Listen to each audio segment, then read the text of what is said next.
সচলত bank কৰ্মচাৰীৰ আন্দোলন বেংকসমূহৰ উমৈহতীয়া সংগঠনৰ আন্দোলন UBFU ৰাজ্যিক সমিতিৰ এই কাৰ্যসূচী ৫দিনীয়া কৰ্মদিনৰ দাবীৰে আন্দোলন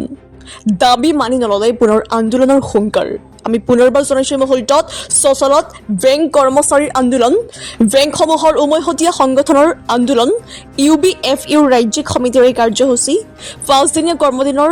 দাবীৰে আন্দোলন দাবী মানি নললে পুনৰ আন্দোলনৰ হুংকাৰ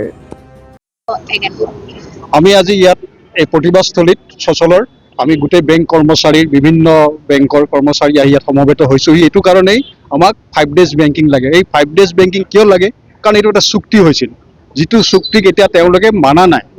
যিটো চুক্তি অনুযায়ী তেওঁলোকে আমাক কেতিয়াবাই দিব লাগিছিল যিহেতু আমাক দুটা ছেটাৰডে দিলে তাৰ পিছত তেওঁলোকে আজি দিম কালি দিম কৰি বস্তুটো পিছুৱাই আছে গতিকে আৰু কিমান দিন পিছুৱাব হাউ লং গতিকে আমি এটা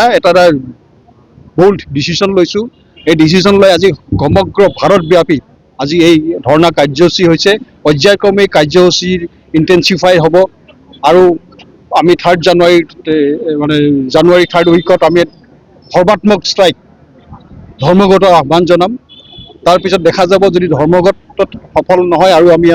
আমাৰ কাৰ্যসূচী আগলৈ আগুৱাই লৈ গৈ থাকিম কাৰণ এতিয়া আপোনালোকৰ প্ৰশ্ন হ'ব আপোনালোকক 5 ডেজ বেংকিং কিয় লাগে হয়নে আমাৰ যিটো কৰ্মৰ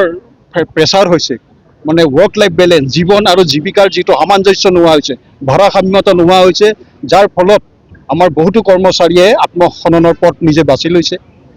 বহুতো কৰ্মচাৰীয়ে নিজে ভলণ্টিয়াৰ ৰিটায়াৰমেণ্ট লৈছে আৰু ওপৰৰ পৰা যিটো প্ৰেছাৰ আহে একৰ কামৰ হেঁচাত তেওঁলোকে বহুতে বিয়াৰেজ তেনেকুৱা পৰ্যন্ত যাবলগীয়া হৈছে আৰু একান্ত মনে কাষ্টমাৰক ছাৰ্ভিচ দিব পৰা নাই যিহেতু দিনটো কাম কৰাৰ পিছত এজন মানুহক যদি ফোনো কৰে এটা টেলিফোনিক এটা আছেই মানুহ লগে লগে খিংখিঙাই উঠে আৰু সমগ্ৰ দিনটো কাম কৰি আহি ঘৰত ছ'চিয়েল লাইফ নাই ঘৰুৱা জীৱন নাই কাৰণ পিছদিনা উঠিব হ'বই সেইটো চিন্তাতে থাকে মানুহ গতিকে আমাক